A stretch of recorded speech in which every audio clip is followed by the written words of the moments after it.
अशोक वाटिका उस रात असामान्य रूप से शांत थी। न पक्षियों की आवाज थी, न पत्तों की सरसराहट। मानो प्रकृति स्वयं सांस रोके खड़ी हो। उसी शांति को चीरता हुआ एक थका हुआ कदम अंदर आता है। यह वही स्थान था जहां उसने विजय का सौपन देखा था और जहां उसे सबसे गहरी पराजय मिली थी।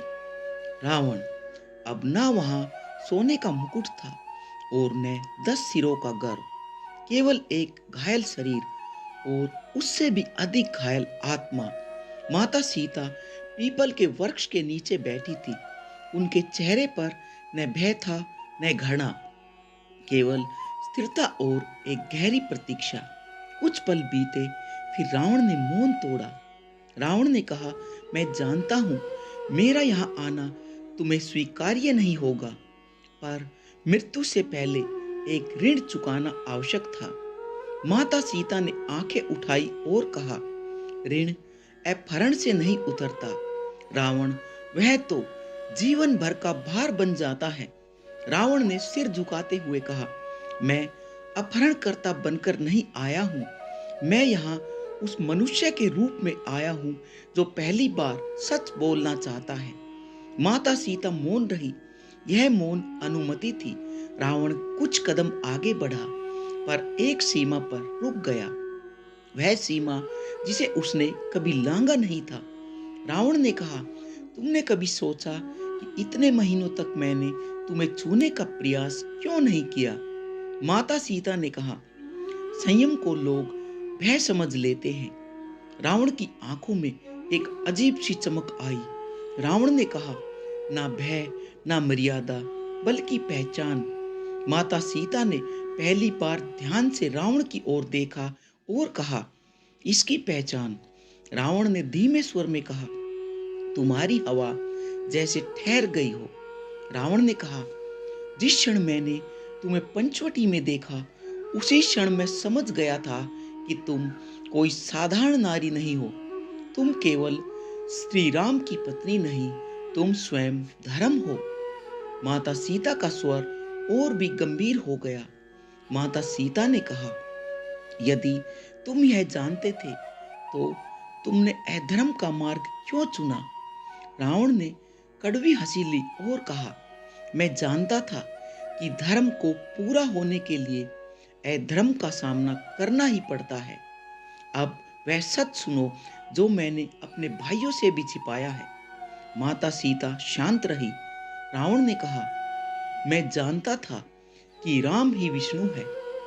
यह ज्ञान मुझे युद्ध के बाद नहीं हुआ।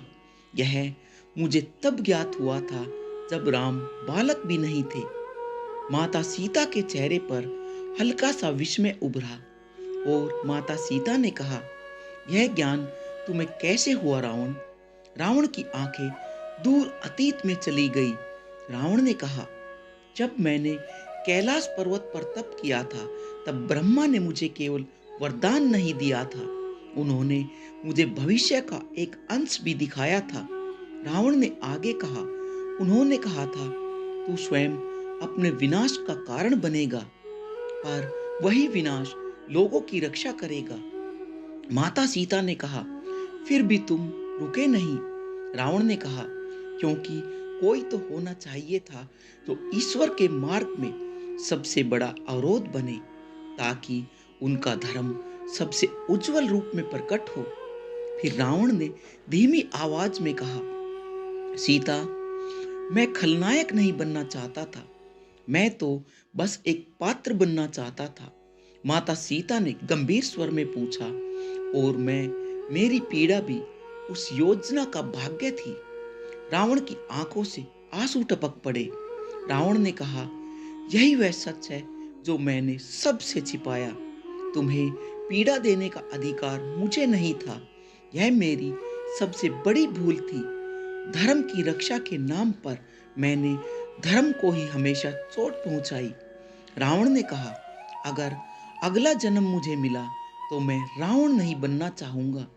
मैं केवल वह व्यक्ति बनना चाहूंगा जो तुम्हें प्रणाम कर सके। माता सीता की आंखों में करुणा भर आई। और माता सीता ने कहा, सत्य को स्वीकार करना देर से ही सही, पर यह भी एक मुक्ति होता है।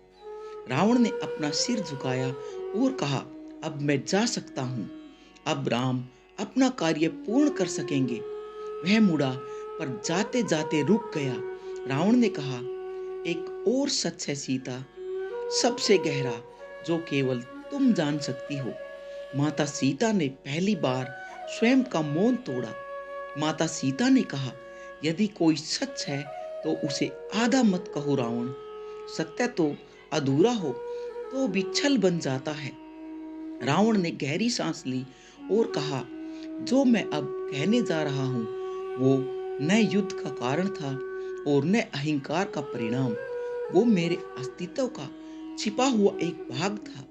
रावण ने आगे कहा, तुम्हें लगता है कि मैं केवल शक्ति का उपासक था, पर सच यह है कि मैं ज्ञान से भयभीत था। माता सीता ने पूछा, ज्ञान से भय? जिसने वेदों को कंठस्थ किया उसे भय कैसा?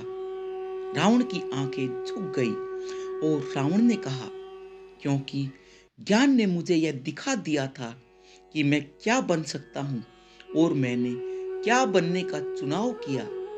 जब मैं पहली बार वेदों का अर्थ समझ पाया था, तब मुझे ज्ञान हुआ था कि हर युग में एक स्त्री होती है जो धर्म की धुरी बनती है। माता सीता का स्वर गंभीर हो गया और फिर उन्होंने कहा, और तुम समझ गए कि वह स्त्री सिर्फ मैं ही हूं।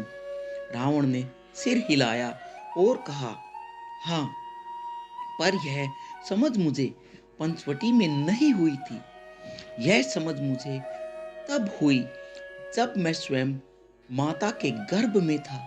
यह सुनते ही माता सीता की दृष्टि स्थिर हो गई। माता सीता ने कहा, तुम क्या कहना चाहते हो रावण? रावण की आवाज कपकपाने लगी। रावण ने कहा, मेरी माता केकसी कोई साधारण स्त्री नहीं थी। उन्होंने मुझे जन्म देने से पहले एक भविष्यवाणी सुनी थी। उसने कहा, भविष्यवाणी यह थी, जिस स्त्री के कारण यह पुत्र उठेगा, उसी स्त्री के कारण इस पुत्र का अंत होगा। माता सीता मौन रही। रावण ने कहा, मैंने जीवन भर सोचा कि वह स्त्री कोई देवी ही होगी, कोई योद्धा होगी या कोई श्राप। रावण ने आगे कहा, पर जब मैंने तुम्हें देखा तो मैं समझ गया, वो स्त्री न शस्त्र धारण करेगी न युद्ध करेगी, वो केवल सहन करेगी।